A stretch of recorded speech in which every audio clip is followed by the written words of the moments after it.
यहाँ से फिर आपको कैंसर ही होगा अगर आप यहाँ पर भी नहीं रुके, जो कि एक प्री कैंसरस कंडीशन है। प्री कैंसरस लीजन डेवलप करता है, प्री कैंसरस कंडीशन है। एक महीने का अगर औसत हम एवरेज निकालेंगे तो युवा पीढ़ी, खासतौर से ये जो एज का जो लाइन है, वो कितनी संख्या में आते होंगे आपके पास दिखाने? प्रमोद कुमार जी, उनके साथ बातचीत करेंगे और तंबाकू से होने वाले नुकसान के विषय में इस वीडियो में हम बातें आप लोगों के सामने रखेंगे। डॉक्टर साहब, आज 31 मई है और आज वर्ल्ड टोबैको डे के रूप में हम लोग मनाते हैं, लेकिन चिंता की बात ये है कि जिस तरह से निकोटीन तंबाकू का इस्तेमाल हो रहा है युवा पीढ़ी खासतौर से, अब इस युवा पीढ़ी को बचाना हम सब के लिए बहुत बड़ा चैलेंज है। ये कैसे बच पाएगा, और इसके लिए एक चिकित्सक के तौर पर, एक डेंटिस्ट सर्जन के तौर पर आप क्या लोगों को कहना चाहेंगे आज के दिन? देखिए, आज 31 मई को जो है पूरे विश्व में नो टोबैको डे के रूप में मनाया जाता है, मतलब कि तंबाकू निषेध दिवस। तो आज तंबाकू निषेध दिवस के अवसर पर सभी नागरिकों को ये शपथ लेना चाहिए, ये प्रण करना चाहिए कि आज से मैं गुटखा और जो तंबाकू या तंबाकू उत्पाद हैं उनसे हम दूरी बना लेंगे, उनका सेवन नहीं करेंगे, क्योंकि इससे हानि के सिवाय और कुछ फ़ायदा तो होने वाला है नहीं, सिवाय हानि ही होता है। और युवा जो है, खास करके जो टीनेजर्स हैं, वो इनकी जद में आ रहे हैं और 30 से 40 वर्षों के एज में, 30 से वर्ष के बाद जो युवाओं में जो है लक्षण आजकल बहुत काफ़ी देखने को मिल रहा है। मुंह कम खुलने लगता है, मुंह में जलन का शिकायत करता है। सारे लोगों को तंबाकू के सेवन से या धूम्रपान करने से ओरल सबम्यूकस फाइब्रोसिस हो रहा है। मुंह जिसका कि 3 उंगली कम से कम जाना चाहिए, अपना 3 उंगली मुंह में, सबका एक उंगली 2 उंगली तक, इतना रिस्ट्रिक्शन हो गया माउथ ओपनिंग का। तो आजकल पेशेंट्स काफ़ी अस्पतालों में आ रहे हैं कि जिनका कि मुंह कम खुल रहा है। ये सिर्फ गुटखा, तंबाकू और सिगरेट का सेवन करने से हो रहा है, जो कि एक प्री कैंसरस कंडीशन है। हाँ, प्री कैंसरस लीजन डेवलप करता है, प्री कैंसरस कंडीशन है ये। यहाँ से फिर आपको कैंसर ही होगा अगर आप यहाँ पर भी नहीं रुके तो।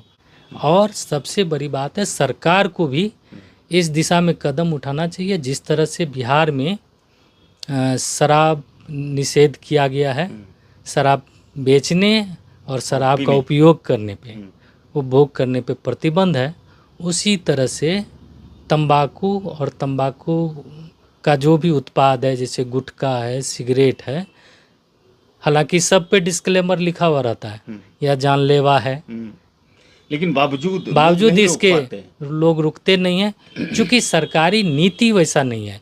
अगर सरकार बेचना रोकवा दे, शराब जैसे शराब निषेध का जो प्रतिबंध है, उस तरह का निषेध वाला कोई नीति ले आए, तो इन जो तंबाकू उत्पाद है उनका बिक्री ही कम हो जाएगा, या उसको जो है पूर्णतः प्रतिबंधित कर दिया जाए। तो कम से कम जो बाद में सरकार खर्च करती है कैंसर पे, सब्सिडी भी देती है इलाज में, और भी बहुत सारी सुविधाएं देती है, तो वो तो सरकार को बचत हो जाएगा। अच्छा, युवा पीढ़ी, डॉक्टर साहब, युवा पीढ़ी इतना तेजी से इसमें क्यों आ रहे हैं? इसका कारण, एक साइकोलॉजिकल कारण क्या हो सकता है? देखिए, तंबाकू सेवन का साइकोलॉजिकल कारण देखिए बहुत सारा है।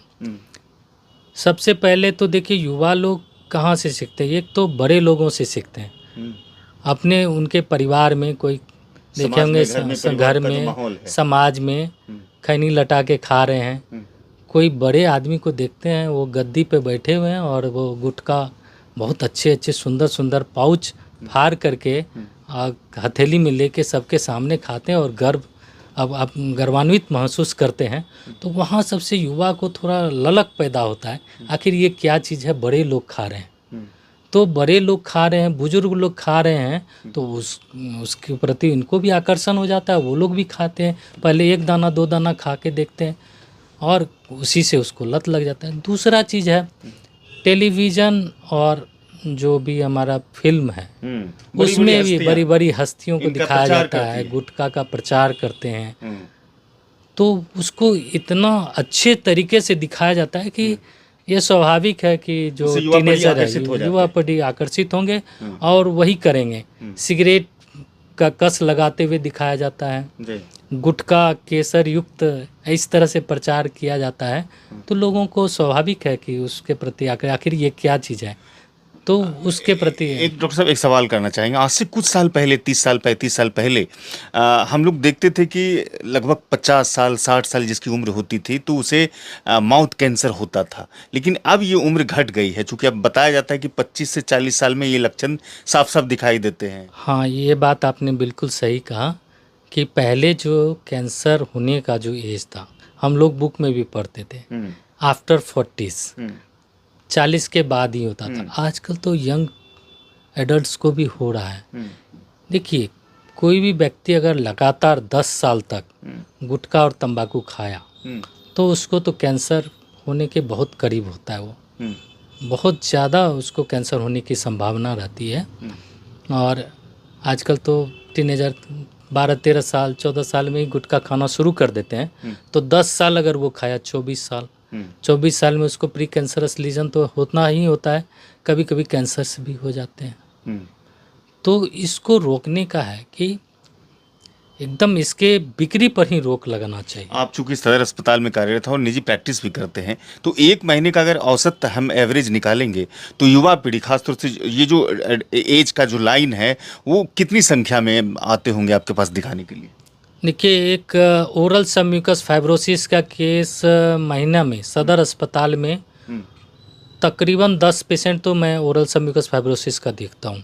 अच्छा। ल्यूकोप्लाकिया का पेशेंट नहीं कुछ तो 5 से 7 पेशेंट महीने में सदर अस्पताल में सिर्फ ये मैं सारे के देखता सारे रिलेटेड टोबैको से हैं? ये सारे के सारे टोबैको से रिलेटेड हैं जी। कुछ। हाँ, और कैंसर पेशेंट जिसको हम लोग रेफर्ड करते हैं, जो डायग्नोज्ड है, एकदम देखने से ही पता चलता है कि कैंसर है, ऐसे 4-5 पेशेंट हर महीने मिलते हैं सदर अस्पताल में।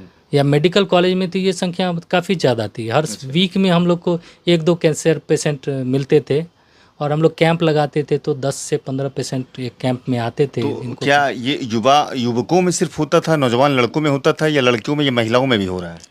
देखिए, ओरल सबम्यूकस फाइब्रोसिस तो महिलाओं में भी देखा गया है, महिलाओं में भी होता है। बहुत सारी महिलाएं भी गुटखा का सेवन करती हैं, तो महिलाओं में भी ओरल सबम्यूकस फाइब्रोसिस का शिकार हम लोगों के पास केसेस आए हैं, लेकिन महिलाओं में कम है। अच्छा। क्योंकि महिलाएं प्रायः कम ये गुटखा या तंबाकू वगैरह का इस्तेमाल बहुत कम है हम लोगों के समाज में, लेकिन जो पुरुष हैं वो ज़्यादा इस्तेमाल करते हैं, तो पुरुषों में इसकी संख्या ज़्यादा देखने को मिलती है। हम क्लिनिक में भी पुरुष ही ज़्यादातर आते हैं, महिलाएं को बहुत कम। महिलाओं को दूसरी वजह से हो सकता है, उनका शार्प टीथ रहता है, उसके वजह से भी होता है। इनसे किस तरह की बीमारियां होती है? माउथ कैंसर होती है, गले का कैंसर होता है, फेफड़े का कैंसर होता है, क्या होता है? देखिए, तंबाकू जिस रूप में भी आप ले रहे हैं, तंबाकू का तो बहुत सारा रूप है।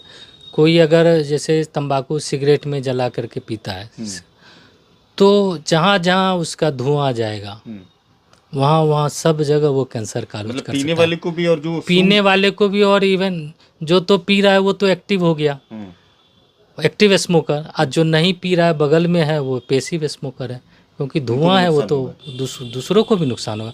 वो जहाँ जहाँ धुआं जाएगा वहाँ वहाँ नुकसान करेगा। अगर पिया, मुंह से पिया, पहले तो लिप पे भी कैंसर हो सकता है, वहाँ से गया टंग पे हो सकता है, वहाँ से गया गले में, ओसोफेगस में, वहाँ पे कैंसर हो सकता है, फेफड़ा में गया फेफड़े का कैंसर होगा, उसके बाद ब्लड में चला जाता है, फिर लीवर में जाता है तो लीवर सिरोसिस होता है, बाद में लीवर कैंसर होता है। कहाँ कहाँ कहे तो धुआं जहाँ जहाँ जाएगा वहाँ वहाँ कैंसर। तो शुरुआती इसके जो लक्षण होते हैं वो कैसे? कहते हैं कि आवाज़ भी बदल जाता है, गला घोटने में दिक्कत होती है। हाँ, अगर मुंह का कैंसर में यूजुअली क्या होता है कि शुरुआत में जिसको कैंसर होता है, पहले तो प्री कैंसरस लीजन होता है, क्योंकि टिश्यू को आप तकलीफ देंगे तो टिश्यू इरिटेट होगा तो वो अपना स्वभाव को बदलेगा। टिश्यू का स्वभाव है लचीला, मुंह के टिश्यू का स्वभाव है लचीलापन, उसमें सॉफ्टनेस होता है, तो सॉफ्टनेस खत्म होकर के उसमें हार्डनेस, क्योंकि बचाव के लिए केराटिन आना चाहिए। हार्ड टिश्यू, हमारे बाहरी त्वचा जो है वो हार्ड क्यों है? क्योंकि उसमें केराटिन है। तो अंदरूनी भाग में भी केराटिन होने लगेगा, वहाँ नहीं रहना चाहिए लेकिन वहाँ बढ़ने लगेगा, तो वो अंदरूनी भाग जो है केराटिन हो जाएगा। जो फाइब्रस टिश्यू उसमें बहुत ज़्यादा फाइब्रोसिस देखने को मिलेगा। तो इस तरह से जब करापन आएगा, गाल में करापन आएगा, गाल में करापन आएगा तो फिर जो गाल लचीला रहता है तो मुंह खुलता है ज़्यादा, कम होता है, लेकिन उसका करापन में बदलाव हो जाएगा तो मुंह कम खुलेगा, पूरा मुंह खुलना बंद होने लगेगा। अच्छा, और लक्षण क्या है कि अचानक से ब्लड आ जाना, अल्सरेशन होगा तो वहाँ अगर आप मुंह खोलने की कोशिश करेंगे वहाँ से फट के ब्लड आएगा, अचानक ब्लड आएगा, एक्सेसिव ब्लीडिंग होगा। तो ये सब शुरुआती लक्षण। अच्छा, मुंह में जलन होगा, मुंह में सफ़ेद या लाल चकत्ते जैसा धब्बा हो या लाल चकत्ते जैसा हो या अल्सर हो, वो सब कैंसर के शुरुआती लक्षण हो सकते हैं। ठीक है, ये तो मुंह का हुआ, मुंह कम खुलेगा। लेकिन जब अंदरूनी भागों में हो जाता है, जैसे कि गले वगैरह के कैंसर में, तो हॉर्सनेस ऑफ वॉइस हो जाता है, आवाज़ जो आपका पहले से आवाज़ बदलने लगता है, क्योंकि वो लैरिंक्स वगैरह में फैलने के बाद आवाज़ चेंज हो जाता है। तो उससे भी हम लोग डायग्नोज करते हैं कि भाई आपको गले में प्रॉब्लम है, भाई गले का कैंसर हो सकता है, आप इलाज कराइए। नीचे जाएगा तो वहाँ प्रॉब्लम होगा, लिवर सिरोसिस होगा, ये सारी समस्याएं होती हैं। पेट में दर्द का शिकायत बोलेगा, और भी बहुत सारी सिम्टम्स होते हैं। गट में रहता है, गट में जाता है तो गट से ब्लीडिंग हो जाता है, किसी को रेक्टल ब्लीडिंग होता है, तो वो सब भी कैंसर होता है। तो कहे तो जहाँ जहाँ जाएगा वहाँ वहाँ नुकसान करेगा। बहुत शुक्रिया सर, आपने सिटी टाइम्स के दर्शकों को समय दिया, इसके लिए आपका बहुत शुक्रिया। धन्यवाद सर। डॉक्टर प्रमोद कुमार को आप सुन रहे थे। आज चूँकि विश्व तंबाकू दिवस है और इस मौके पर इनका जो संदेश था, और ख़ास तौर से जो युवा पीढ़ी जो तंबाकू के इस्तेमाल में या फिर उसकी जद में आ रहे हैं, उसे कैसे रोका जा सकता है, उसके लिए क्या जागरूकता हो सकता है, क्या अवेयरनेस हो सकता है, इस वीडियो में तमाम बातों को डॉक्टर साहब ने रखा है। इस वीडियो को लोगों तक पहुंचाइएगा। साथ में हमारे चैनल को सब्सक्राइब कीजिएगा। मुझे फेसबुक पर देख रहे हैं तो वहाँ मेरे पेज को फॉलो कीजिएगा, लाइक कीजिएगा।